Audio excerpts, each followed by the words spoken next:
Querida comunidade de Jesus, gente amada do meu coração, do nosso coração, irmãos e irmãs, sejam bem-vindos ao último culto deste ano, neste domingo, último domingo do ano. Nós não podemos estar presencialmente, mas estamos transmitindo essa celebração para edificar a sua fé, para te dar a oportunidade de render graças ao Senhor conosco, para preparar o teu coração para as coisas que o Senhor tem para nós, para mim, para você, para minha família, para a tua família, para a nossa família. Queria agradecer os irmãos que estão aqui, os músicos, e nós temos a participação especial do Pedrinho hoje aqui, não é, Pedro? Seja bem-vindo. Quando a gente termina um ano, irmãos e irmãs, é praxe, é prática, é costume nosso fazer uma avaliação do ano que passou. Isso não é um clichê, não. Isso é uma necessidade. A gente parar, pontuar, olhar para o que Deus fez, olhar para os desertos que nós atravessamos, olhar para as coisas boas que nós recebemos das mãos generosas do nosso Deus. Na última reunião dos homens, nós falamos sobre isso, não foi, Marinhos? Nós fincamos o nosso Ebenezer, palavra lá de Samuel. Até aqui nos ajudou o Senhor. E essa primeira canção que a gente vai fazer, depois de ler um texto bíblico, a Cinha vai orar, nos liderando em oração. Chame aí a sua família, chame sua esposa, seu esposo, chame seus filhos. Diz, gente, vamos sentar aqui, último culto do ano. Esteja você em casa, esteja você no sítio, na chácara, na praia, esteja você dirigindo, esteja você ouvindo essa transmissão pelo nosso canal do YouTube, aqui no ABC, em outros estados, irmãos queridos nossos, até de fora do nosso país, todos vocês, eu os convido a ler comigo a palavra de Deus, no texto inspirativo e abençoador do Salmo 105, quando Davi, servo do Senhor, o salmista, nos conclama, nos dá esse imperativo, essa ordem. Ele diz com veemência, com força, e eu posso até imaginar com um sorriso. Ele diz, deem graças ao Senhor, deem graças ao Senhor. Salmo 105, abriu aí a sua Bíblia? Ligou a sua Bíblia nessa manhã de domingo, último domingo do ano. Salmo 105, vamos ler juntos. Deem graças ao Senhor, proclamem o seu nome, divulguem os seus feitos entre as nações. Cantem para Ele e louvem-no. Relatem todas as suas maravilhas. Gloriem-se no seu santo nome. E ele termina o verso 3 dizendo, alegre-se o coração dos que buscam ao Senhor. Quanta coisa boa aqui. Primeiro o imperativo dele, dizendo, agradeçam a Deus. Pensem no que Ele fez. Ele fala, divulguem os seus feitos. Partilhem entre vocês, aí em casa, onde estiverem, como eu disse. E cantem para Ele louvores, relatando as suas maravilhas. É o convite do salmista para mim e para você nessa manhã do último domingo, a nossa última celebração desse ano. Vamos render graças ao Senhor, vamos lembrar do que Ele fez e vamos relatar as suas obras, as suas realizações, a sua presença na vida da gente. Vamos orar com a Cinha, curve-se diante do Senhor, com a sua família, com o seu lar. Vamos falar com Ele e dedicar ao Senhor esse tempo de culto que teremos juntos, em nome de Jesus, na força do Espírito Santo. Vamos orar. Querido Jesus, queremos render graças ao Senhor por esse Amém, ano. amém. Obrigada, Jesus, pelos desafios, pelas dificuldades. Obrigado porque o Senhor forjou o nosso coração, Pai. Sim, Senhor. Tantas coisas. E a gente reconhece isso, Pai. E queremos render graças ao Senhor pela Tua bondade, pelo Teu milagre, pela Tua presença, por abrir os nossos olhos, por desejar, querer andar com o Senhor. Muito obrigada, Jesus, pelo Teu cuidado. Amém, Senhor. Pela comunhão contigo, Jesus. Receba, Pai, esse pequeno tempo, Pai, de adoração. Fica conosco. Eu te peço isso em nome de Jesus. Amém, amém. Você pode fazer um exercício que a gente vai fazer aqui. Eu não combinei com eles, para eles não ficarem constrangidos. Mas converse aí com a sua família, seu cônjuge, seus filhos. Pergunte assim, um motivo de louvar a Deus que você tem olhando para esse ano. Marins, um motivo de louvor a Deus. Você consegue assim, sem combinar, né? Sim. Aquilo que Bem pertinho aí do... eu aprendi do Senhor nesse ano. Estive próximo a Ele. mais próximo dele, né? Isso. Que coisa boa. Eli, querido, nosso guitarrista aqui, você tem um motivo de louvor ao Senhor? Se prepara aí, você pode ser o próximo, hein? Ah, GB, meu coração está explodindo de alegria, Oh, coisa boa. porque o Senhor respondeu a oração de 25 anos. Oh, amém. E Glória a Deus por isso. nesse momento, a Karen está grávida de 5 meses da Isa. Aleluia, aleluia. Já tem até nome da filhinha que está sendo gerada. Eu confesso que eu não encontro palavras para agradecer. 25 anos esperando e orando por isso, né? Bendito seja o nome do Muito Senhor. obrigado. A gente ficaria aqui um tempão, mas vamos cantar e dizer que há motivos sem fim para rendermos graças ao Senhor.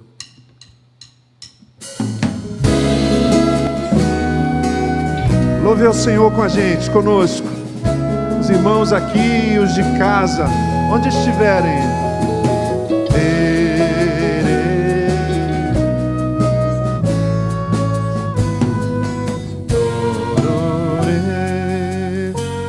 Sim, sim, há motivos sem fim para cantar e bem dizer com louvores. Aquele que veio a nós por amor, fez tudo novo. Outra vez, conosco. Sim, há motivos sem fim para cantar e bem dizer com louvores. Aquele que veio a nós por amor, fez tudo novo e se faz presente todo dia em tudo que eu fizer. Quero estar atento ao teu falar. Vem a tempestade que vier, bem seguro nele posso confiar. Sempre em Jesus Cristo. Diga assim: nossa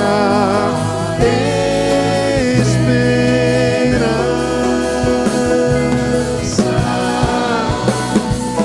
Deus presente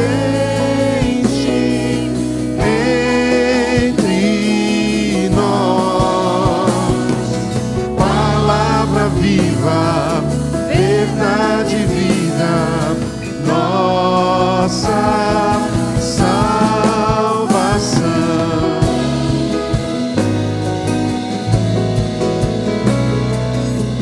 Rendamos graças ao Deus verdadeiro, nosso Pai Celestial.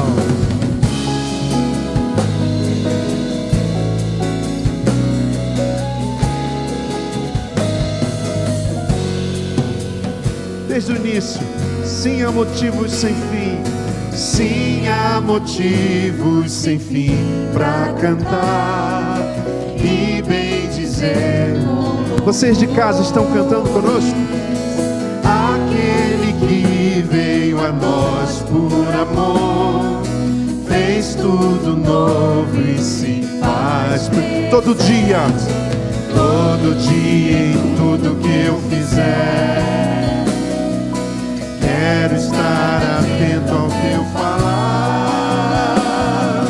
Vem a tempestade que vier, bem seguro eu posso confiar.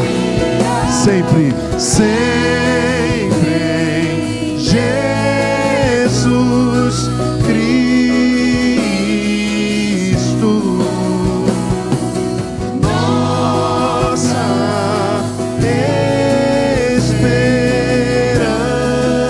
esperança. Deus presente entre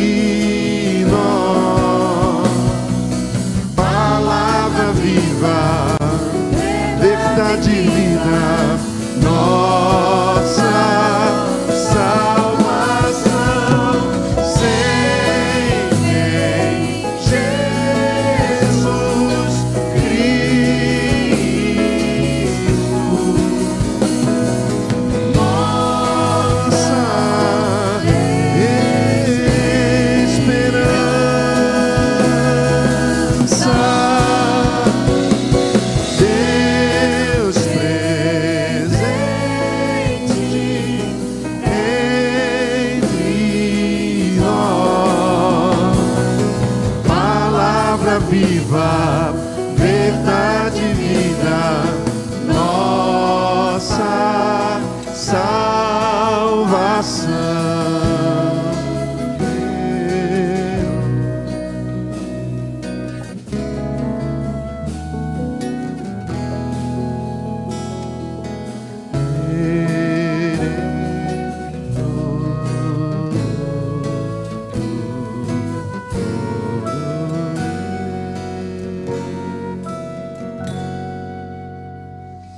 Amém. Bendito seja o nome do Senhor, irmãos e irmãs. Que Ele seja louvado e honrado, porque há motivos sem fim para louvarmos o Seu nome. Graça e perdão.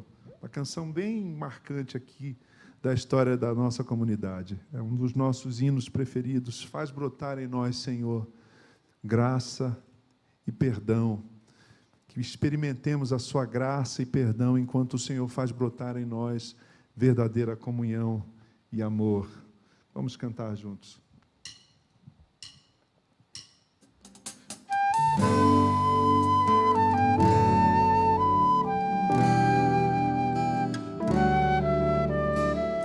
Você conhece esse hino? É mais do que um cântico, do que uma canção. É um hino da nossa igreja.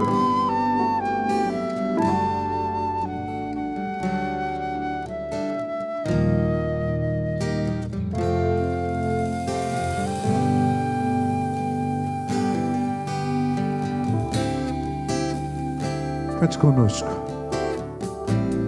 Faz brotar em nós teu povo,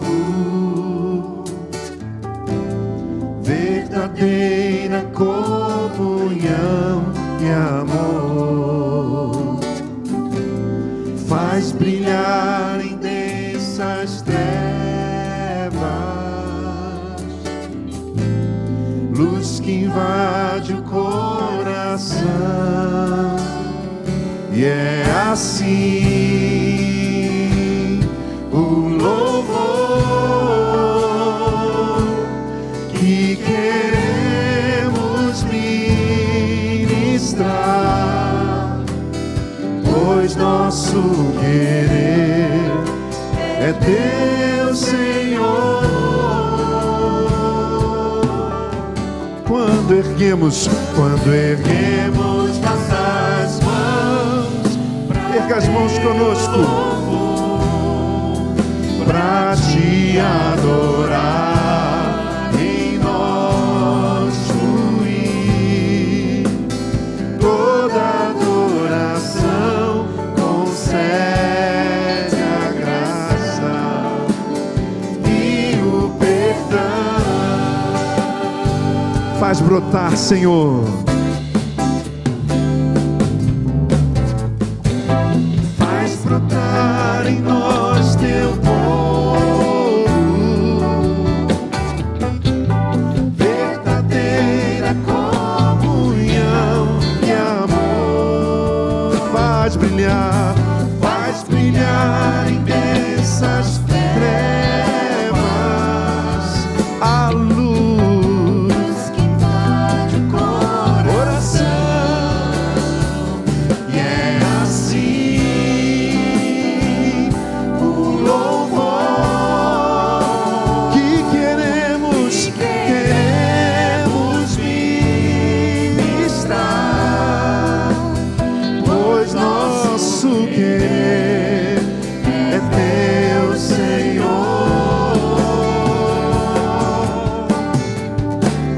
Quando erguemos nossas mãos pra Teu louvor, pra Te adorar, e em nós fluir toda adoração, concede a graça e o perdão.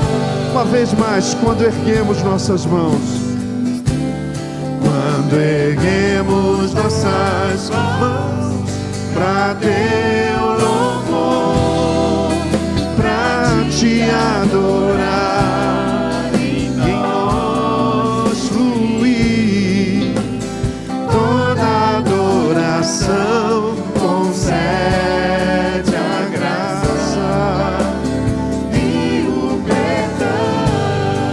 orarmos juntos, quando erguemos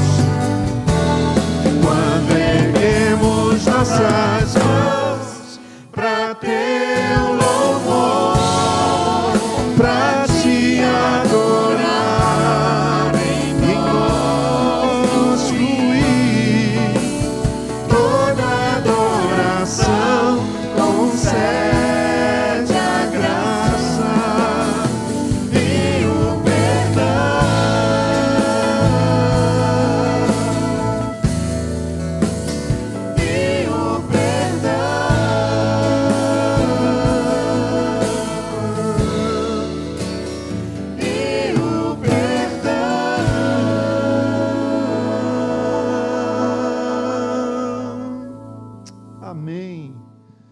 Coisa boa cantar essa canção, é uma oração. Senhor, quando erguemos nossas mãos para te adorar, para perceber o Senhor fluir, fazer fluir no nosso coração verdadeira adoração, Pai. O Senhor, enquanto fazemos isso, nos concede graça e perdão. É tudo que precisamos, Pai. Graça do Senhor, o teu favor, a tua providência agindo na nossa história, na nossa vida, Senhor, nas nossas lutas, nas nossas madrugadas, nas nossas perplexidades, nas nossas questões quanto ao futuro, Senhor, nas nossas lembranças doídas do passado. Senhor, precisamos de graça e precisamos de perdão. Oh, nós bendizemos teu nome, Senhor. Bendito seja o nome glorioso, amoroso, santo, maravilhoso, doce, excelso, sublime, singular, incomparável de Jesus Cristo de Nazaré. Quando erguemos nossas mãos para te adorar e em nós fluir verdadeira adoração, concede, Senhor, aos meus irmãos e irmãs, essa gente querida que te cultua conosco nessa manhã, gente por quem Jesus morreu, gente em quem o Espírito Santo habita. Aleluia, nós te bendizemos, Senhor. Concede-nos graça e perdão, como o Senhor fez ao longo desse ano, que em 2025 experimentemos mais da tua graça e provemos novamente o teu bendito e inquestionável perdão. Amém, Senhor. Amém. Mais uma canção que marca a nossa caminhada. Escolhemos canções aqui fáceis de vocês cantarem, mesmo sem a letra. Essa canção o Senhor colocou no meu coração, vocês sabem, Romanos 12:12. Alegrem-se na esperança, sejam pacientes na tribulação e perseverem na oração. Cantemos ao Senhor essa canção. 1, 2, 3, 4, 5, 6.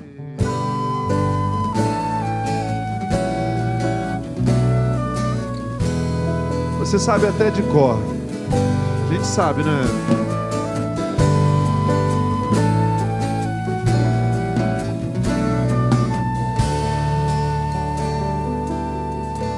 Cante assim com o seu pastor. Alegrem-se na esperança, sejam pacientes na tribulação e perseverem, perseverem na oração, perseverem, perseverem na oração. Alegrem-se, alegrem-se com os que se alegram e chorem com os que choram, mas perseverem, perseverem na comunhão, perseverem na comunhão.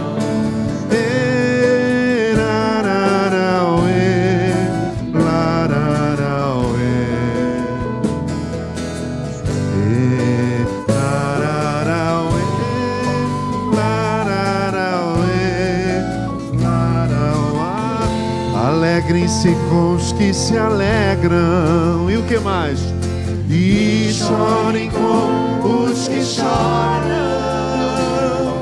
Mas perseverem, perseverem, perseverem na comunhão. Perseverem, perseverem, perseverem. Outra vez, perseverem. Perseverem, perseverem, perseverem na comunhão. Perseverem, perseverem, perseverem na comunhão.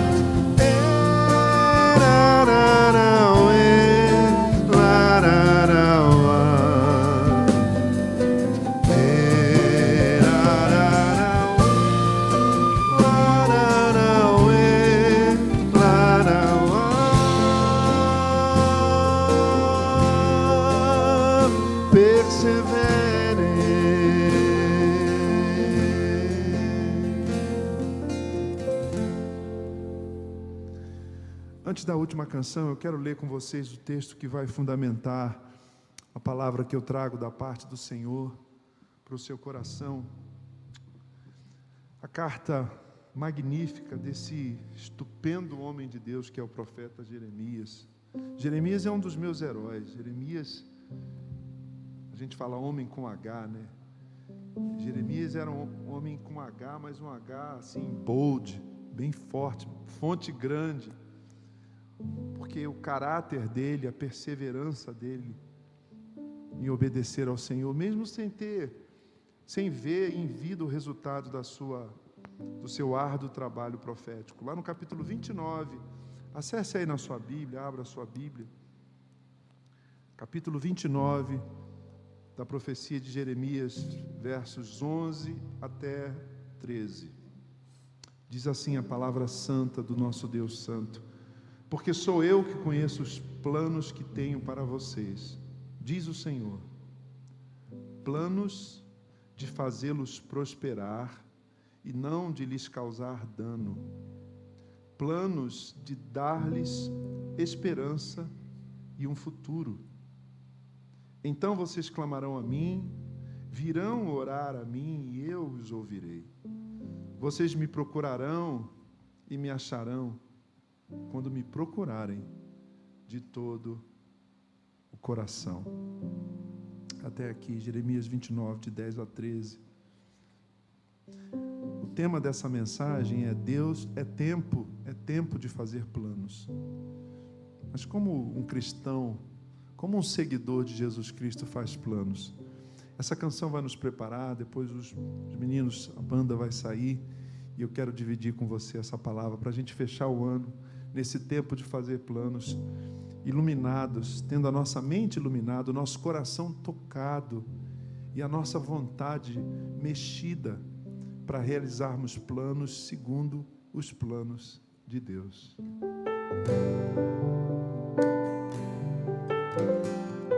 Uma canção que o Senhor soprou no meu coração já há mais de 20 anos, quando eu estava fazendo planos.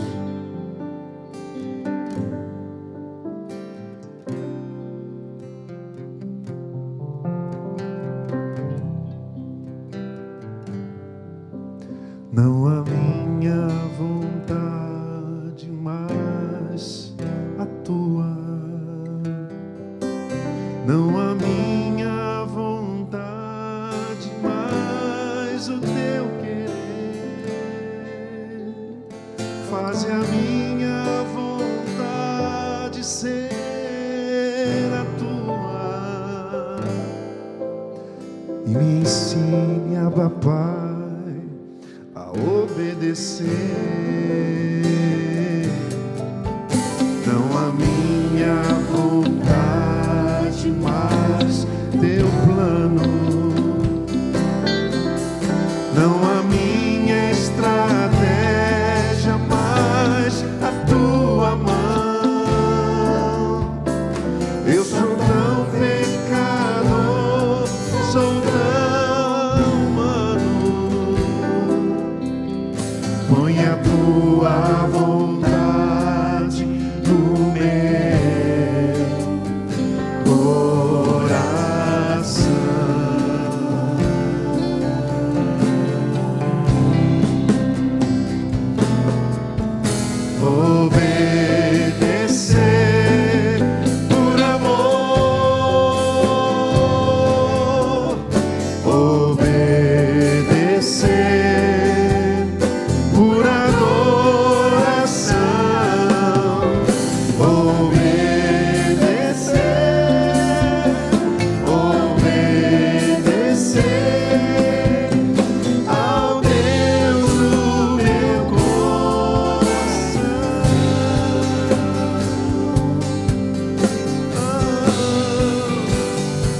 Adoremos o Senhor com Eli.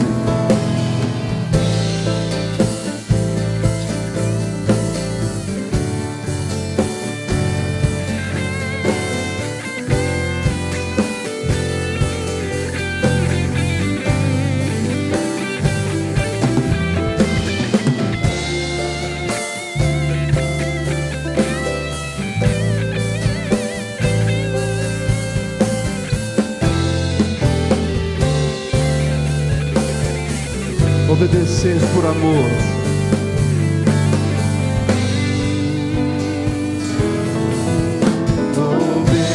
Obedecer por amor, por amor.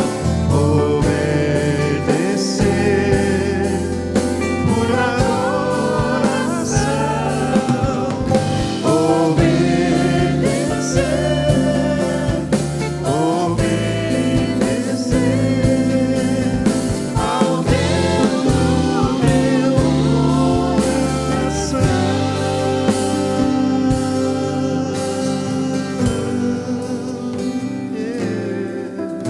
Não a minha vontade, mas teu plano. Não a minha estratégia, mas a tua mão. Eu sou tão pecador, sou tão humano. Põe, Senhor, põe a tua vontade, Senhor, põe a tua vontade, Senhor. Fale conosco isso, orando. Põe a tua vontade no meu coração.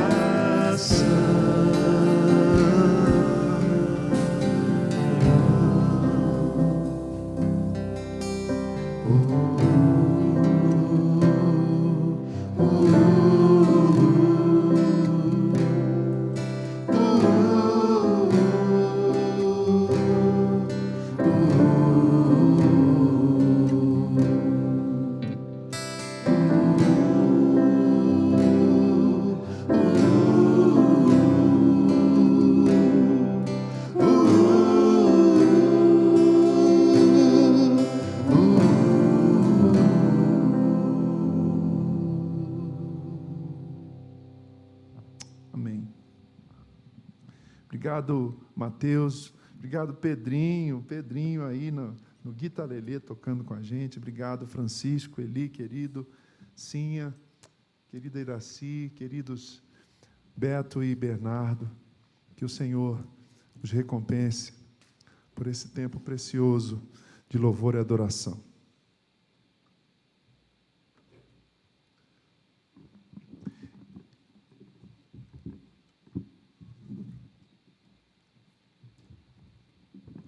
Acho que eu vou partilhar a palavra aqui sentado mesmo para facilitar depois. Queria pedir então a sua atenção agora para esse texto bíblico. Eu vou repetir a leitura. Jeremias 29, versos 11 a 13.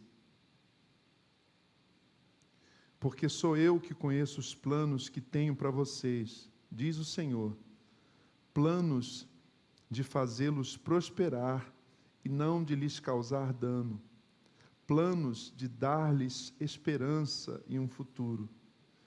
Então vocês clamarão a mim, virão orar a mim, e eu os ouvirei.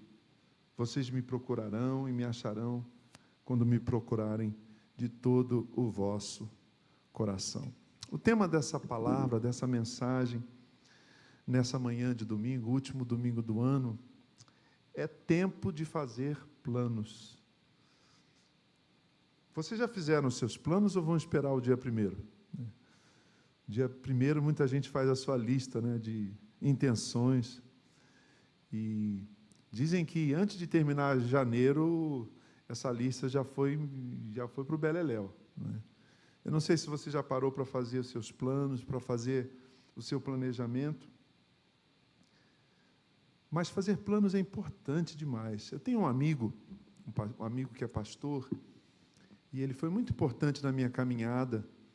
E uma vez a gente estava tomando um café e nós conversávamos sobre nosso projeto de vida, coisas que Deus tinha para nós e coisas que o nosso coração sonhava. E ele, mais velho que eu, um pouco mais velho, ele me disse algo. Ele era executivo aqui da indústria automobilística, e ele me disse algo muito precioso que eu registrei no meu coração e gostaria que você registrasse também. Ele disse o seguinte: olha, Gerson, é melhor você ter um plano ruim do que você não ter plano nenhum.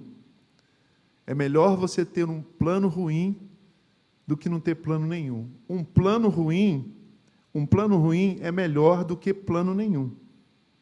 E nesse final de ano, na medida em que a gente vai se preparando para o que Deus tem para a gente em 2025, eu queria meditar com você sobre isso, sobre fazer planos. Fazer planos não é sinônimo apenas de sonhar.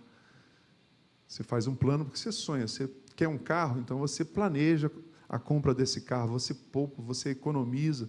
Você deveria fazer isso ao invés de fazer juros aí tão altos, né? Mas fazer um plano para comprar um automóvel, fazer um plano para financiar a sua casa própria, um plano que às vezes demora décadas, eu confesso, foi o meu caso também. Um plano de fazer uma viagem, um plano de ter o seu próprio negócio, um plano de melhorar na carreira, e para isso vai precisar uma pós-graduação, uma certificação.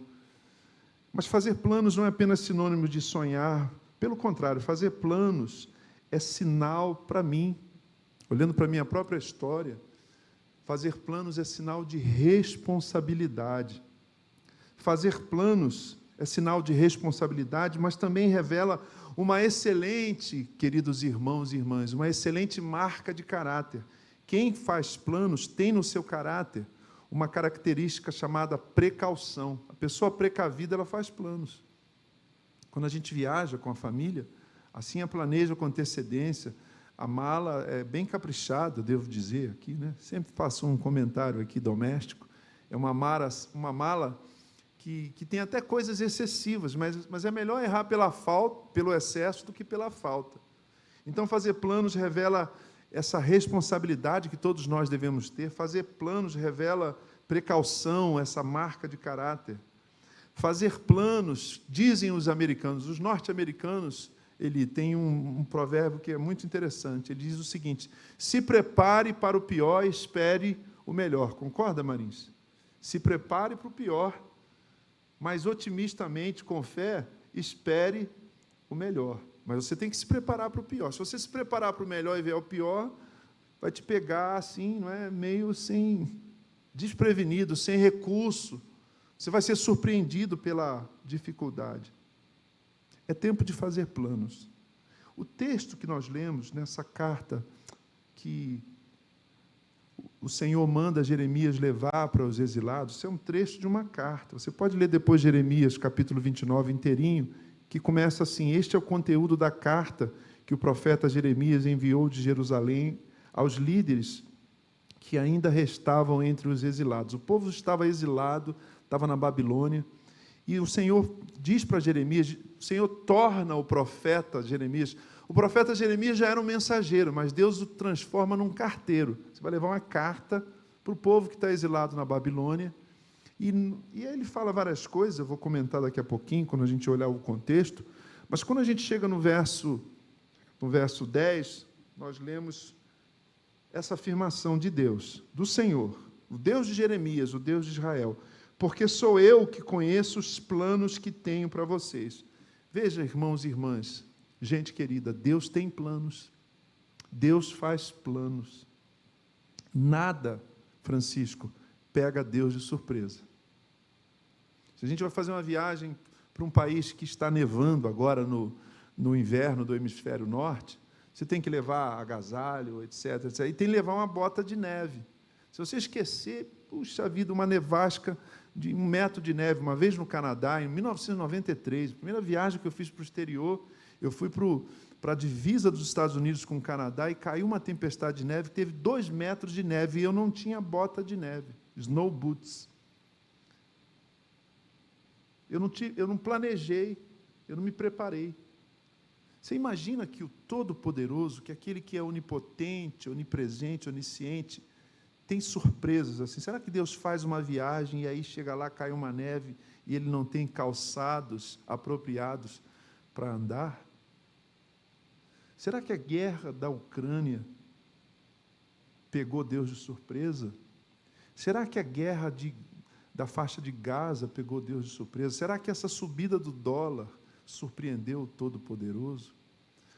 O Deus da Bíblia, de Jeremias, é um Deus que tem planos, ele faz planos. Roberto gostou disso, nosso financeiro, nosso tesoureiro, né? A gente faz o orçamento para o ano, a gente planeja, a gente prevê, mas tem coisas que acontecem, tem contingências que entram nas despesas da nossa igreja, da nossa comunidade, ou no seu próprio orçamento doméstico. Você planeja lá e tal, tem uma reserva, mas aí o carro dá um problema que é maior do que a sua reserva. Aí você tem uma questão na casa, uma goteira na casa, um problema no muro, cai o muro, e aí você não tem aquela reserva. Conosco é assim, mas com o Todo-Poderoso não. Nada surpreende aquele que criou os céus e a terra. Deus faz planos. Mas há um mistério aqui, e eu peço, irmãos de casa e os irmãos aqui também, que meditem comigo. Há um mistério importante aqui. Se Deus faz planos, olha a pergunta que eu lhes faço. Se Deus faz planos, onde é que se encaixam? Ou seja, qual é o lugar para os nossos planos? Se Deus faz planos para a nossa vida, como interagem os planos do eterno com os planos que a gente faz? Francisco faz planos para a educação da Marina. Mas como os teus planos da Rosana interagem, Fran, com os planos que Deus tem para a Marina? Eli tem planos para sua filhinha que está sendo gestada por obra e graça do Senhor, não é? Maurílio tem planos para a sua carreira, para o seu filho. Iraci tem planos para o futuro. Sinha tem planos. Você tem, né, amor? Todos nós temos planos, não é, Roberto? Marcelo, os irmãos da técnica e vocês de casa. Mas a pergunta não é uma pergunta filosófica, é uma pergunta teológica. Nós fazemos planos, mas Deus também faz planos. Qual é a interface? Qual é a troca, o diálogo, o intercâmbio entre os meus planos e os planos de Deus? Importante essa pergunta, ou não é importante? Os teólogos, os estudiosos das Escrituras, os pensadores, eles colocam essa situação num termo ainda mais amplo, em termos mais amplos, mais complexos. Eles dizem assim, como equacionar a soberania de Deus com a nossa livre agência? Deus é soberano, sim ou não? Amém? Não é? Ele controla o universo, ele tem todo o poder. Mas nós somos seres que têm uma livre agência, ou como alguns dizem, livre arbítrio. Nós tomamos decisões, nós fazemos escolhas. Tem gente que pensa que o fato de Deus ser... Isso é importante, irmãos. Grave isso, um pouco de doutrina bíblica. Uma das características incomunicáveis de Deus, do caráter de Deus, é a sua soberania. Ele é soberano. Ele é Deus acima de todas as coisas. Não há nada e ninguém acima do Deus que criou, que sustenta o universo. Ele é soberano. Mas a soberania de Deus não quer dizer que Deus é determinista. Que Deus determina que o teu pneu vai furar, que você vai comer chuchu e quiabo no almoço, que você vai comprar esse óculos bonito que você está usando ali, do irmão que vai sorrir ali para mim agora. Né? Tem gente que pensa assim.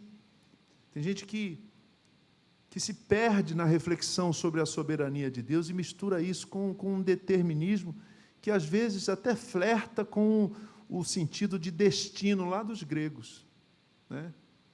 Você tem um destino, você tinha um destino de casar com fulano, você tinha um destino de ir trabalhar na Scania, na Yamaha, na empresa que você trabalha, você tinha um destino, estava escrito nas estrelas. Opa, aí você vê que a gente se afastou totalmente do cristianismo, não é? Isso é determinismo, isso é fado, isso é paganismo, isso não é cristianismo. O cristianismo afirma a soberania de Deus, mas também afirma a nossa escolha, a nossa responsabilidade, a nossa livre agência. Esse texto aqui tem um contexto interessante. Quando você lê o texto, mas você não considera o contexto, o que vem antes, o que vem depois, tanto historicamente quanto literariamente, você pode usar o texto como um pretexto para falar um monte de bobagem, né? E não é meu caso aqui nessa manhã. O contexto está lá nos primeiros versos. Por favor, acessem a sua Bíblia ou liguem ou abra a sua Bíblia. Veja, esse é o conteúdo, verso 1 de Jeremias 29. Este é o contexto da carta que o profeta Jeremias enviou de Jerusalém aos líderes que ainda restavam entre os exilados. O povo de Israel fora feito escravo, fora exilado. E quem é esse povo que vai lá para o exílio na Babilônia? Por ordem de Nabucodonosor. Os sacerdotes, os profetas. E o texto diz, de todo o povo que Nabucodonosor deportara de Jerusalém para a Babilônia. O verso 2 ainda dá um pouco mais de contexto histórico. Isso aconteceu depois que o rei Joaquim e a rainha mãe, o jovem rei Joaquim, isso acontece 600 anos, 597 a.C. Joaquim e a rainha mãe, os oficiais do palácio real, os líderes de Judá e Jerusalém, os artesãos, os artífices, toda a gente gabaritada, toda a gente que tinha alguma espécie de conhecimento, de skills, como a gente fala hoje, né Marins? De skills, gente que tinha formação, que tinha habilidade, que tinha conhecimento, que poderia ser útil lá na sede do Império Babilônico. Esse povo é deportado para a Babilônia. Então, essa palavra, esse verso 11 que diz que Deus tem planos, que Deus faz planos para o seu povo, e Deus também ele continua fazendo planos para nós somos o povo de Deus hoje. Israel era a igreja do Antigo Testamento, irmãos e irmãs. A igreja de hoje, a igreja, eu e você, nós somos o Israel de Deus hoje. Deus tinha planos para o povo de Israel e Deus tem planos para nós hoje. Esse texto fora dado da parte de Deus para Jeremias a respeito de Israel. Deus tinha planos para o povo de Israel exilado na Babilônia e Deus tem planos para nós, estrangeiros, nesse mundo que a gente vive hoje. Nós também vivemos uma espécie de exílio. Há uma primeira ideia aqui teológica, bíblica, importante, que nos faz pensar e deve nos fazer pensar, e mais do que nos fazer pensar, agir, pensar a nossa vida, planejar, projetar o nosso futuro, sonhar coisas novas para nós, para a nossa carreira, para a nossa família, para o nosso ministério. E essa primeira ideia é muito preciosa. Primeiro conceito, primeira afirmação bíblica. Deus tem planos, Deus faz planos, mas veja, Deus tem planos e faz planos tanto para nos livrar do sofrimento, porque o texto diz que Ele tem planos que não é para nos fazer sofrer. Você guardou o texto? Verso 11. Ele diz, sou eu que conheço os planos que tenho para vocês, diz o Senhor, planos de fazê-los prosperar e não de lhes causar dano, planos de dar-lhes esperança em um futuro, planos de prosperidade, planos de esperança, planos de um futuro. Coisas boas. Mas o texto também revela para a gente que Deus tem planos para nos livrar do sofrimento, mas também tem planos para usar o sofrimento para transformar o nosso caráter. Eu não sei, eu já vi esse texto aqui, vocês já ouviram algum sermão, alguma mensagem, alguma canção nesse texto? Esse texto é usado para justificar a chamada teologia da prosperidade. Olha, Deus tem planos para prosperar você. Deus tem planos para te enriquecer. Deus tem planos para você é cabeça, você não é cauda. Todo esse discurso ufanista, triunfalista, raso. Por quê? Por que é raso? Porque o verso 7 diz assim, busquem a prosperidade da cidade para a qual eu os deportei. Como assim? O exílio foi um plano de Deus? Sim. A deportação do povo fora plano de Deus. Foi plano de Deus. O que foi o exílio? O que foi a deportação? Foi sofrimento. As pessoas foram expulsas das suas casas. As pessoas, artesãos, profetas, gente que tinha conhecimento jurídico, gente que tinha conhecimento linguístico, gente gabaritada, essa gente é deportada, ela é levada escrava. E na frente desses escravizados, desses deportados, desses exilados, me faz pensar nos refugiados hoje que têm que fugir. Só que ali não foi fuga, foi uma condução. O exército babilônico vai lá e leva todo mundo importante. A gente precisa de vocês na Babilônia. A partir de hoje, vocês são escravos de Nabucodonosor. Só que o Senhor diz no verso 7, olha, quando vocês chegarem lá nessa cidade, busquem a paz dessa cidade para a qual eu vos deportei. A gente precisa aprender a ler a Bíblia, irmãos. O que o texto está dizendo é que Deus tem planos para nos prosperar, mas essa prosperidade não é o que a gente vê de cara. Os planos de Deus podem ser planos não apenas para nos livrar do sofrimento, nos livrar da tribulação, mas nos fazer atravessar no sofrimento, atravessar a tribulação. Entendem? Deus tem, grave isso hoje de manhã. Deus tem planos e faz planos para você, para a sua vida, para a sua história. Planos tanto para te livrar de certos sofrimentos. A gente usa muito essa expressão na linguagem evangélica, né? Poxa, eu ia fazer aquela viagem, aí não fui, e aí aconteceu um problema, o ônibus virou. Imagina alguém que vai fazer uma viagem para o exterior e fica sabendo que o avião caiu e você perdeu o voo. O que a gente fala? Foi um livramento. Isso é fala de crente. Isso está no jargão evangélico. Né? Foi um livramento. Mas e quando a gente se vê numa tribulação, a gente não diz, não, Deus está agindo. A gente diz, Senhor, cadê você? Mas o texto, então, vai propor e nos ensinar e afirmar que o exílio israelita, a deportação que Jerusalém sofre, fora planejado pelo soberano Deus de Israel. Por quê? Porque Deus queria fazer com que Israel mudasse o seu caráter. Irmãos, há coisas, eu falo isso aqui do alto dos meus 55 anos de vida. Eu sei que não é muito, tem gente que está me assistindo, que está acompanhando essa celebração, esse culto, que já tem muito mais experiência de vida do que eu. Não apenas por ter mais idade, mas porque já passou por desertos que eu não passei. Mas há um conteúdo, há um aprendizado, há um currículo que só é possível a gente aprender quando a gente atravessa aquilo que o profeta Isaías chama de fornalha da aflição. Só passando pela tribulação, só passando pelo sofrimento. É claro que quando vem a tribulação, quando vem o sofrimento, e o sofrimento, a exemplo de Jó, lembram de Jó?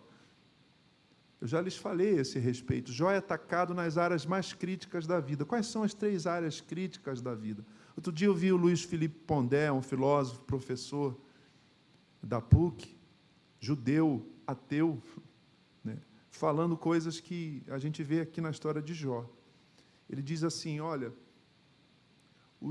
aqueles que querem enganar as pessoas com religiosidade, eles apelam para as 3 áreas críticas da vida, diz o Pondé.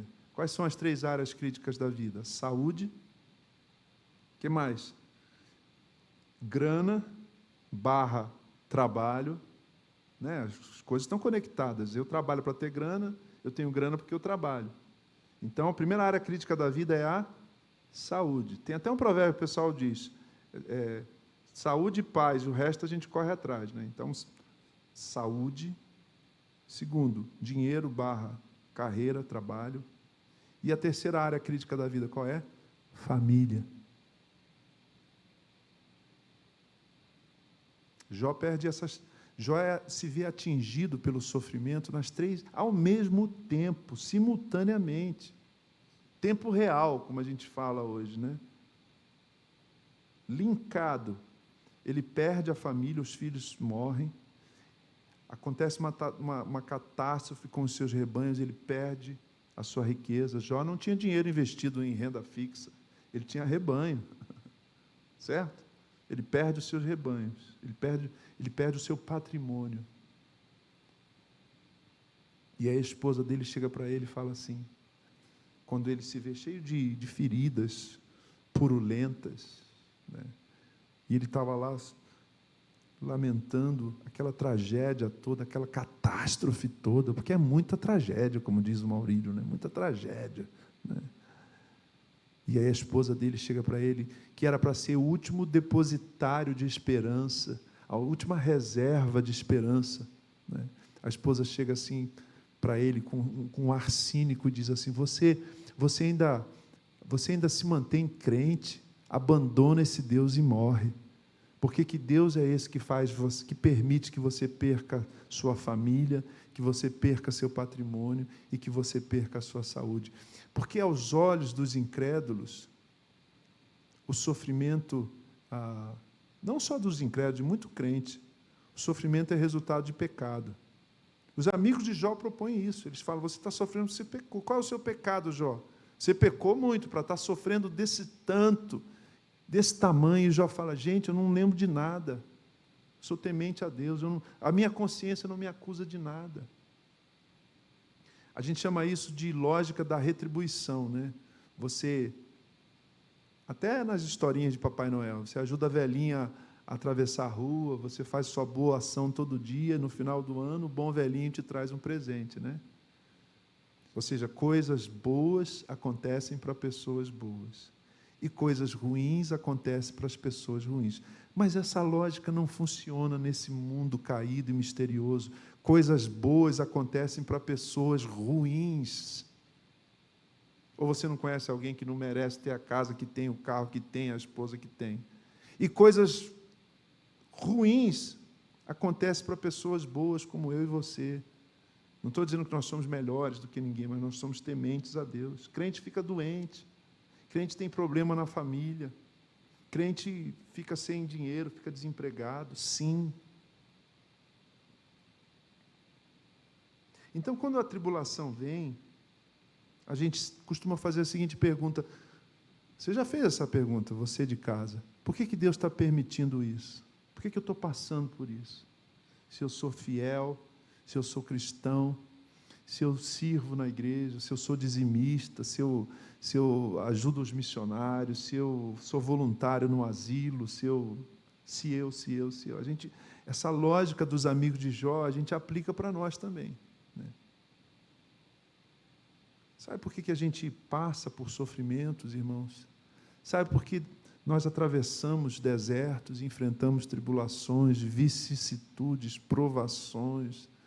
Sabe por que de vez em quando a nossa alma se sente desesperada e diz, Deus, uma vez eu vi uma pessoa dizendo assim, está tão difícil orar que a minha oração tem sido, Deus. Não é de do verbo existir, é com H, é um suspiro, né? Senhor, e ela não conseguia completar a frase.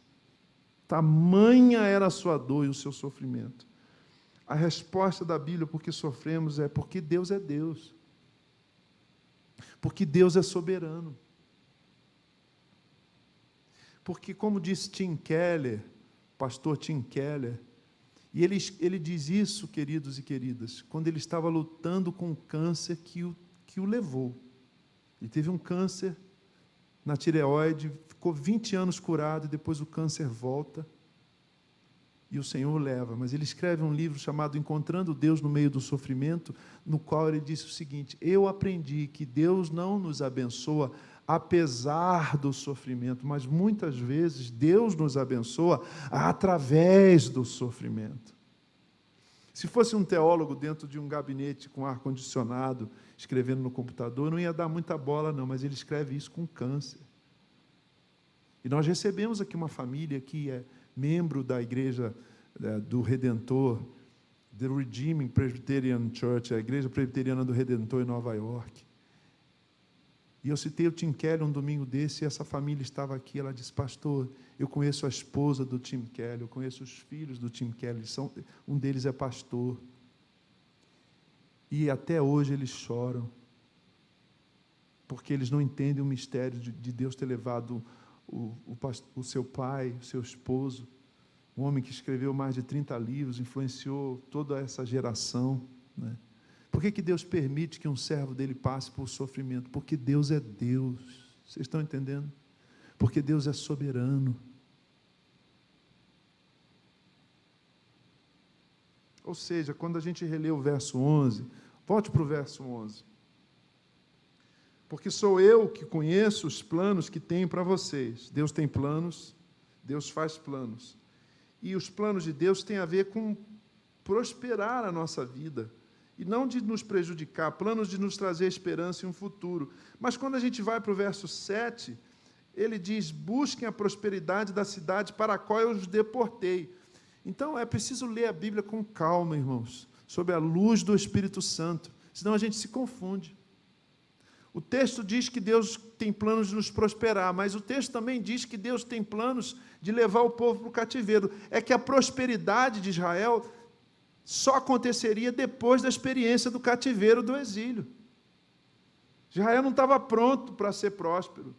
Você conhece alguém que, quando enriquece, piora? Quando recebe uma promoção, piora? Então Israel precisou ser depurado na fornalha da aflição, do exílio, da deportação, para conhecer essa prosperidade que Deus tinha preparado para ele.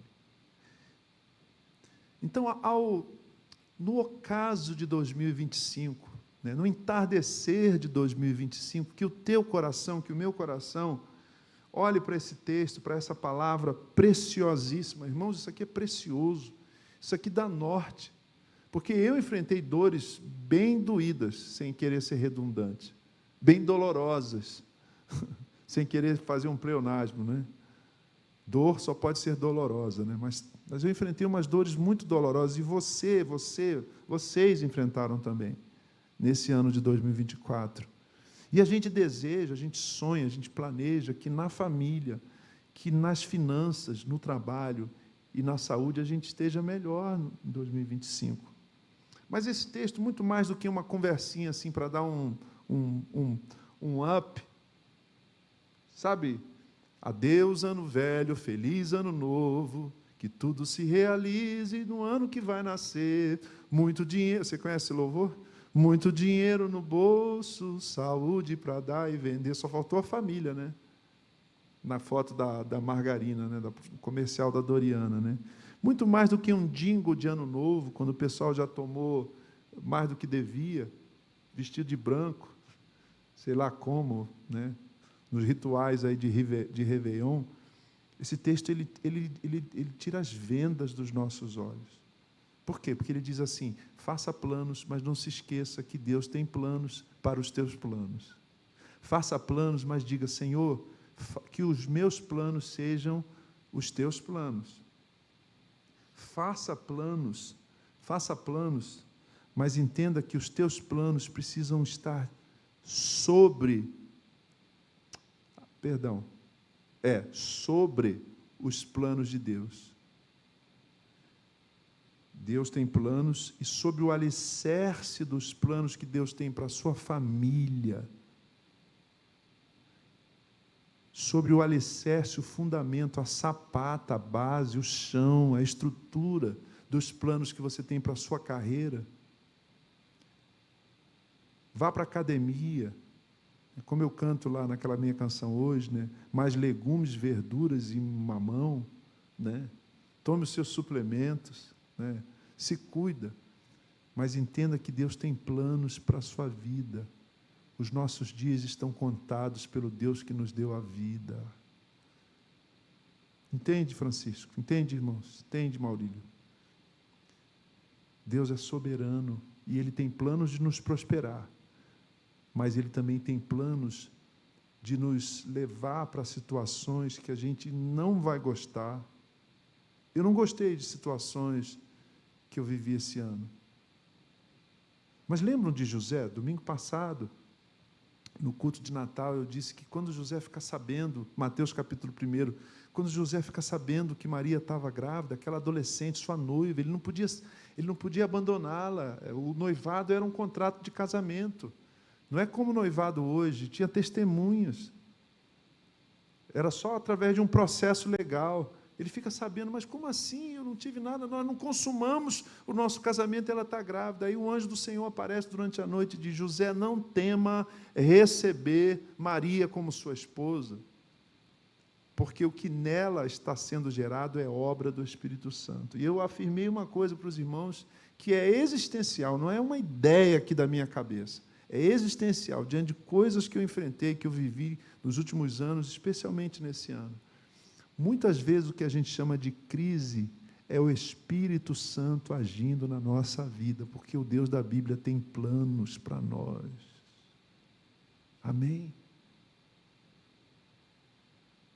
Quando eu olho para a minha vida assim em perspectiva, eu vejo que muita coisa que eu planejei não deu certo, não funcionou, não aconteceu. E muita coisa que eu não fazia a mínima ideia, Deus fez acontecer. Ah, então é perda de tempo fazer plano? Não, você não está prestando atenção no seu pastor hoje de manhã, né? Faça planos, mas submeta os seus planos aos planos daquele que conhece o passado, o presente e o futuro da sua vida. Planeje como você vai ganhar e gastar o seu dinheiro. Planeje coisas novas para a sua família, sonhos novos, peça a Deus novidades, peça a Deus estratégias, mas a gente cantou agora há pouco, não a minha vontade, mas o teu plano, não a minha estratégia, mas a tua mão. Então você pode se perguntar, pastor, se Deus é soberano mesmo, se Deus reina soberanamente, se Ele controla o universo, como é que eu tomo as minhas decisões? O que me resta fazer? Como é que eu planejo? Como é que eu abro o Excel? Como é que eu pego lá o meu caderno e coloco resoluções de ano novo? Família, trabalho, saúde, ministério. Os versos seguintes, verso 12 e 13, respondem. Deus é soberano, Deus faz planos. Eu estou recapitulando já a minha palavra. Planos de nos prosperar, mas até o nosso sofrimento, a nossa provação está debaixo do escrutínio soberano e do controle soberano de Deus. Isso é ser crente, irmãos. Isso é crer na Bíblia. Crer num Deus que é soberano, que não é determinista, que não pode ser confundido com a ideia de destino, que nos leva a fazer planos. O salmista diz assim: agrada-te do Senhor, se agrade de Deus, Ele satisfará os desejos, leia-se, os planos, leia-se, entenda-se, os projetos do seu coração. Então é para fazer plano, mas é para submeter esses planos ao escrutínio do Senhor, é para botar lá na mesa de Deus. Senhor, o projeto está aqui, o Senhor faz uma rubrica aqui, o Senhor assina embaixo. Verso 12, o que eu faço? O que você faz? Verso 12, então vocês clamarão a mim, virão orar a mim e eu os ouvirei. Aprofunde a sua vida de oração, aprofunde a sua comunhão com o Senhor. Clame ao Senhor. Enquanto você estiver fazendo planos, eu já estou fazendo isso para a minha vida, para a minha família, para a nossa igreja, para a nossa comunidade de fé. Enquanto fizer isso, dobre os joelhos e clame ao Senhor, porque Ele é Senhor tanto na prosperidade quanto na calamidade, para rimar. Faça os seus planos de joelhos dobrados. O que mais? Como ter a garantia? Uma outra pergunta importante que esse texto suscita, pelo menos para mim. Como ter a garantia de que esse Deus que é soberano vai fazer os nossos planos interagirem com os seus planos? Em outras palavras, sendo mais simples, a pergunta que a gente faz desde a adolescência: qual é a vontade de Deus para a minha vida? Qual é a vontade de Deus para a minha vida? Verso 13 diz assim, olha, você quer ter a garantia de que eu vou interagir com você? Vocês me procurarão e me acharão quando me procurarem de todo o seu coração. Ou na versão que muitos de nós lemos na nossa infância e adolescência, buscar-me-eis e me achareis quando me buscardes de todo o vosso coração. Irmãos, cristianismo tem uma questão cardíaca. A gente só experimenta essa graça, essa providência, essa ação, essa intervenção de Deus, quando nós o buscamos de todo o nosso coração. Se você canta assim com 10% do seu coração, dando o dízimo do seu coração, está perdendo tempo. Ele só recebe a adoração que é de todo o nosso coração, 100% do nosso coração. Se você ora porque assim, puxa vida, eu não orei hoje, você está perdendo o seu tempo. Ore de todo o seu coração. Nem que seja uma oração breve, 5 minutos, mas ore com todo o seu coração, com toda a verdade do seu coração. O nosso cônjuge, os nossos filhos, eles sabem quando a gente não está de todo o coração nas coisas, né? Quantas vezes eu ouvi dos meus filhos, pai, você não está prestando atenção no que eu estou falando, né? Alô, tem alguém aí? Né? Se os nossos filhos, se os nossos amigos percebem quando a gente está ali presente, mas o nosso coração está longe, imagina aquele que conhece o nosso coração. Recapitulando, para a gente fechar essa palavra, qual é a ideia central aqui? Deus faz planos para os seus, mas os seus também podem fazer planos para a glória de Deus. Que os meus planos estejam em contato com os planos maiores de Deus, para a conclusão, para a concretude, para o cumprimento dos seus propósitos, dos seus projetos. Então não se esqueça, Deus é soberano na prosperidade e na calamidade, Deus é soberano. Deus faz planos, Deus tem planos a meu respeito, mas eu devo também fazer planos e submeter os meus planos. Irmãos, eu não tenho nenhum problema em dizer assim, eu tomei a decisão, mas Deus me fez tomar aquela decisão. Então, a soberania de Deus não se choca com a nossa livre agência. Para muitos isso é um paradoxo. Se Deus é soberano, então não tem vontade. O livre-arbítrio é uma ilusão. Não. Deus age na minha vontade para que a minha vontade seja a vontade dele. Nós cantamos agora há pouco. Faze a minha vontade ser a sua, Senhor. Será que você é capaz de orar assim? Senhor, na reunião que eu tenho que fazer lá com a diretoria da empresa, lá para o meu supervisor, lá para o meu gerente, Senhor, que as minhas palavras sejam as tuas palavras. Senhor, que o projeto que eu quero fazer com a minha família, para a formação dos meus filhos, para a educação dos meus filhos, seja inspirado pelo Teu Espírito Santo. Eu tomo a decisão porque o Senhor está agindo na minha vontade. Você sabe que uma vez eu cantei essa canção numa igreja muito grande em São Paulo, conhecida, e a esposa do pastor me procurou depois do culto e falou assim, eu não gostei dessa canção. Uma pessoa muito conhecida, não vou citar o nome. Eu falei, por quê? Porque nós temos que ter as nossas decisões, as nossas vontades, a nossa vontade. Né? Eu falei, irmã, eu não tenho nenhum problema com esse aparente paradoxo. Deus é soberano, mas eu tomo decisões. Porque eu só posso... Você vai ser responsabilizado diante de Deus, você crê no juízo final, você crê que você vai prestar contas a Deus? Um robô não presta contas a ninguém, ele não tomou decisão. Uma inteligência artificial não tem iniciativa, tem? Aliás, esse é um ponto aí que o pessoal está discutindo. O pessoal diz, a inteligência artificial vai se sobrepor ao ser humano. A única coisa que a inteligência artificial nunca vai fazer é ter uma vontade.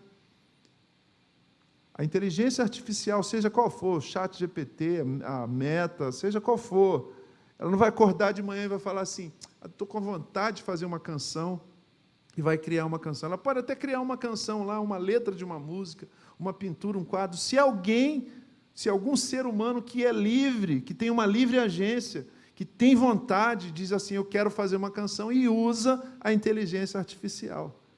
Porque Deus nos deu isso.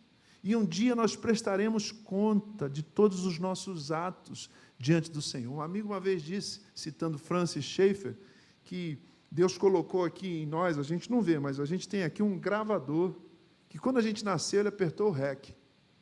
Apertou o REC, tchum. Aí no dia de Cristo, no dia do juízo, ele vai falar, senta aí, fulano, dá licença aí, vai apertar o play aqui, vai voltar a fita, tchum, rewind, vai voltar a fita e vai dar o play. E aí vai fazer a gente lembrar de tudo que a gente fez, de todas as decisões que a gente tomou. Se foi destino, eu não posso ser responsabilizado.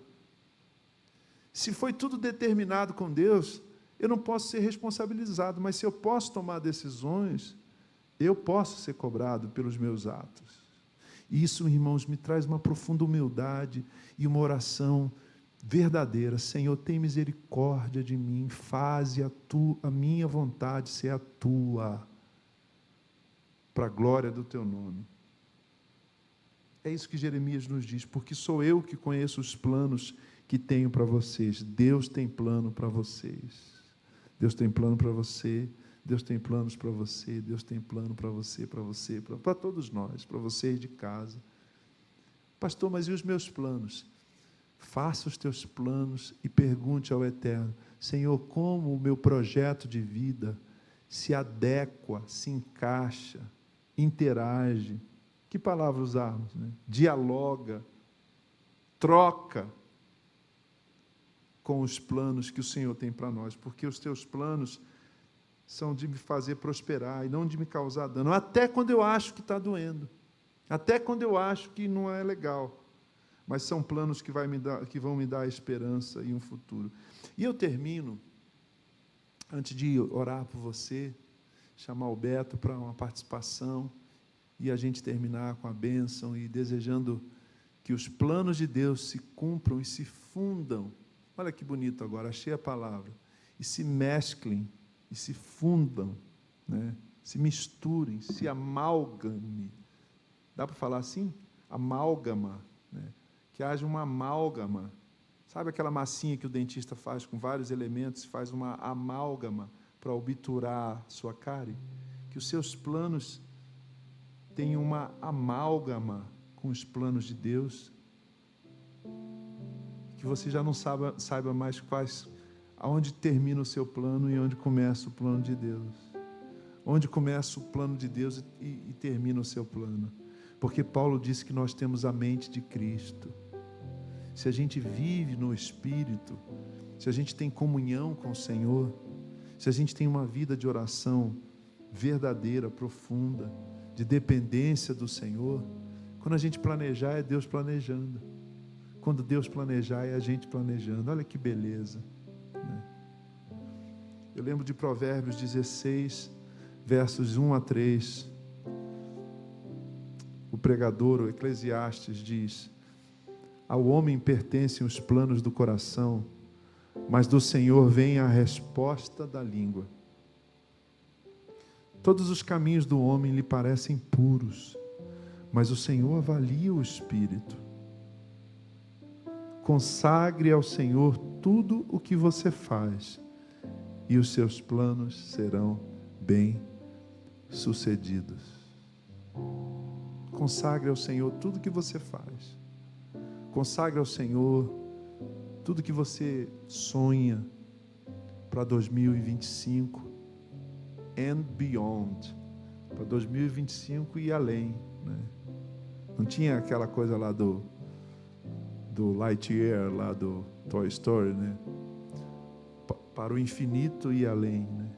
Então, como Buzz Lightyear, faça planos para o infinito e para o além, não para amanhã só.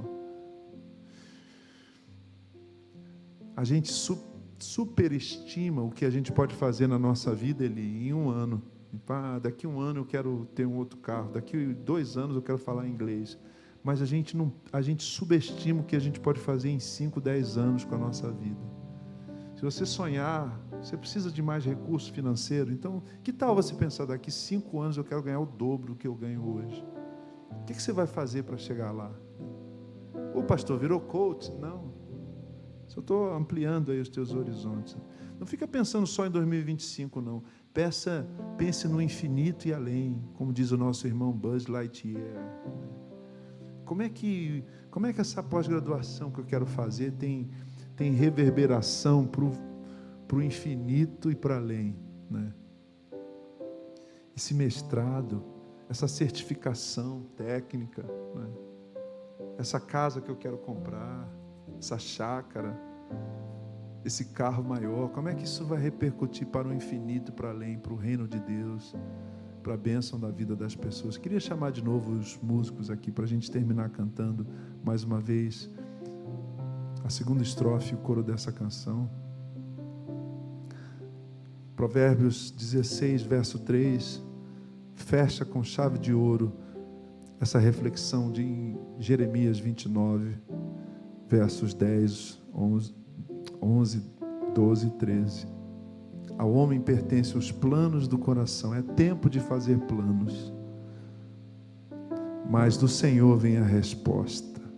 Consagre ao Senhor tudo o que você faz, e os seus planos serão bem-sucedidos. Você quer que os seus planos sejam bem-sucedidos? Não é uma questão de usar um outro software, né? A questão é você consagrar ao Senhor os seus planos.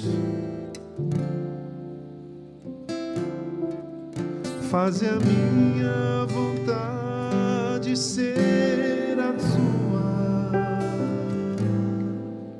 e me ensine a Pai a obedecer. Oh Deus, o que o Senhor tem para nós nesse novo ano? Não a minha vontade, mas teu plano. Não a minha estratégia, mas a tua mão. Age, Senhor. Eu sou tão pecador, sou tão humano. Põe a tua vontade, Senhor. Põe a tua vontade, Senhor. Põe a tua vontade no meu coração.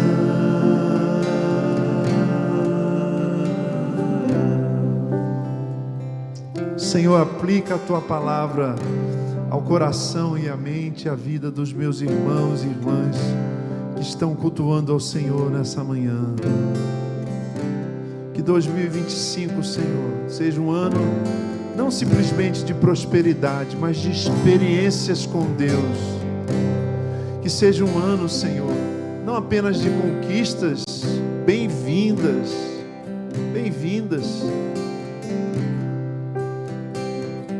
mas de provarmos e vermos que o Senhor é bom e dirige as nossas vidas. Oh Deus, tem misericórdia de nós. Dá-nos um coração mais sensível à tua voz e aos teus propósitos. Abre os nossos olhos, Senhor. Abra os nossos olhos para compreender o que o Senhor está fazendo, mesmo quando estamos como o povo de Israel, Senhor, num exílio sofrido e doloroso, Senhor, longe de casa, longe, Senhor, longe de Jerusalém. Mas o Senhor vai cumprir os teus planos, porque os teus planos nunca serão frustrados. Bendito seja o nome do Deus vivo, a quem adoramos por meio de Jesus, na força do Espírito Santo. Amém.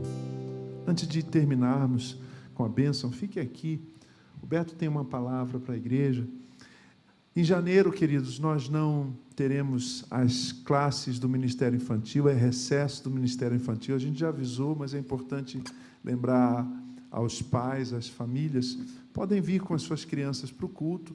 As celebrações serão um pouco mais enxutas, porque as crianças vão ficar aqui no auditório conosco, tá certo? E a gente conta com a ajuda de você, pai, você, mãe, cuidando do seu filhinho. E aí, já em fevereiro, o Ministério Infantil, como na criança, volta.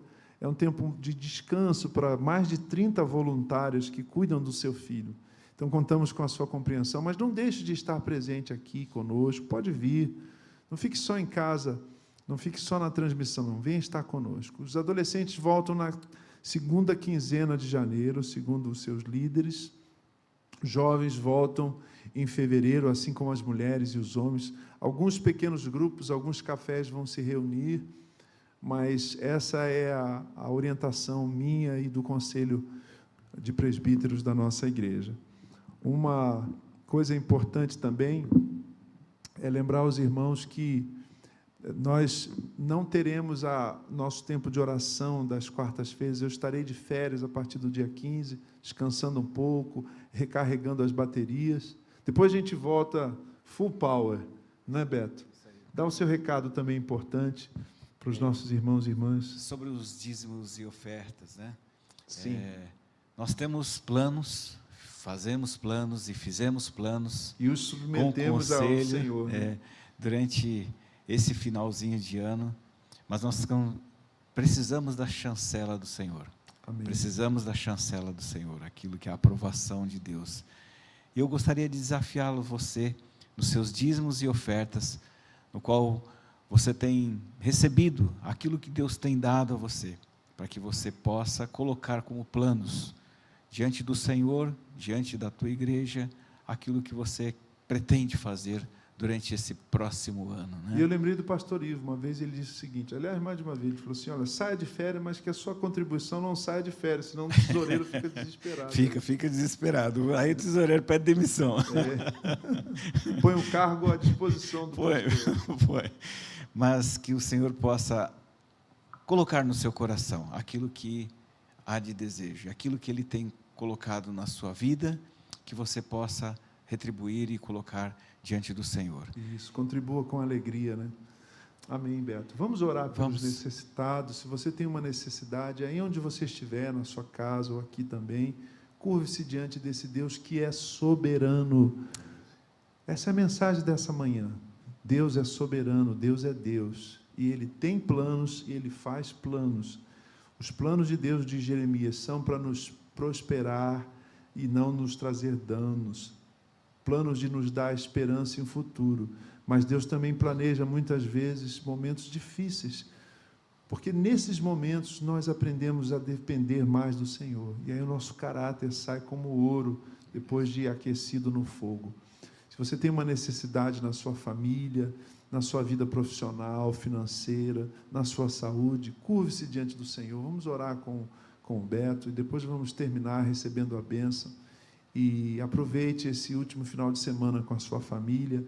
Estaremos juntos no primeiro domingo de janeiro aqui presencialmente, toda a igreja, para adorarmos esse Deus que é soberano e que tem planos e que faz planos para as nossas vidas. Bendito seja o nome do Senhor. Vamos orar. Amém. Pai de amor, nós colocamos nas Tuas mãos. Amém, Jesus. Tudo aquilo que estamos passando, a situação que estamos passando, vivenciando, colocamos nas Tuas mãos e entregamos, Senhor, o coração de cada irmão, de cada irmã, de cada vida que está nos ouvindo nesse momento. Que haja, ó Deus, da Tua bondade, da Tua soberania, Socorra, misericórdia, Senhor. Pai, Amém. sobre cada situação. Nós, como vimos na Tua palavra, o Senhor estabelece tanto, Senhor, nas fraquezas, na dor, como também naquilo que é a prosperidade. Ali está o Teu nome, Pai, ali está o Senhor. Sim, E nós queremos, ó Deus, pedir da Tua graça, do Teu livramento. Ajude-nos, ó Pai, a estarmos firmes em Ti, agarrados em Ti, Sim, buscando Senhor, em Ti, próximos, e Pai. que o Senhor possa ser o Todo nosso coração. Ebenezer, Pai. Amém. O Senhor possa ser aquele que está nos guardando, nos sustentando, nos auxiliando a cada passo e a cada local que nós adentrarmos nesse próximo ano. Ajude, Pai, aqueles que estão com o coração apertado, aflitos. Ó Deus, Pai, socorre, socorre, Senhor. Pai. Socorre, Dê, Pai. Senhor, do Teu livramento. Dê, Senhor, do Teu sustento. Amém, Dê, Deus. Senhor, alegria. Que atrás desse choro possa vir alegria, Pai. Possa vir uma alegria que surge de Ti. Muito obrigado, Pai, porque o Senhor nos dá o consolo. Muito obrigado porque o Senhor nos dá esperança. Muito obrigado porque nós temos a confiança num Deus que é provedor de todas as coisas. Amém, Senhor. Agradecemos e Te louvamos no nome santo e eterno de Jesus Cristo. Amém. Amém. Vamos terminar com a bênção. Abrace aí a sua família. Vamos nos abraçar também aqui. Chamar aqui os meninos. Vem aqui, vamos ficar todo mundo junto. Pedrinho também, que tocou com a gente, né? Vamos dar as mãos. Se você puder ir com a sua família. a gente termina esse ano juntos e começaremos o próximo ano juntos. Não quero cansá-los, mas não se esqueça do que você ouviu hoje. Deus é soberano, Ele tem planos, Ele faz planos, que os nossos planos... Corre para cá, Maurílio, toda a banda aqui, só o Bernardo que precisou sair. Isso, vamos terminar de mãos dadas e começar o próximo ano de mãos dadas também. Que o amor de Deus, o nosso Pai Todo-Poderoso, soberano sobre todas as coisas, governante do universo, o Deus que tem planos e faz planos para nos abençoar, mesmo quando esses planos implicam dores e dificuldades. Que a graça de Jesus, que nos sustenta e que nos renova e que nos capacita a enfrentar os desafios da vida, e que as doces consolações do Espírito Santo seja conosco, que cremos na soberania de Deus e no seu amor maravilhoso para conosco. Bendito seja o teu nome, é nesse nome que nós oramos. Amém e amém. Feliz ano novo para vocês, irmãos. 2025 cheio das bênçãos do Senhor. Enquanto a gente se abraça aqui, terminando, você se abraça aí com a sua família também. Deus abençoe vocês.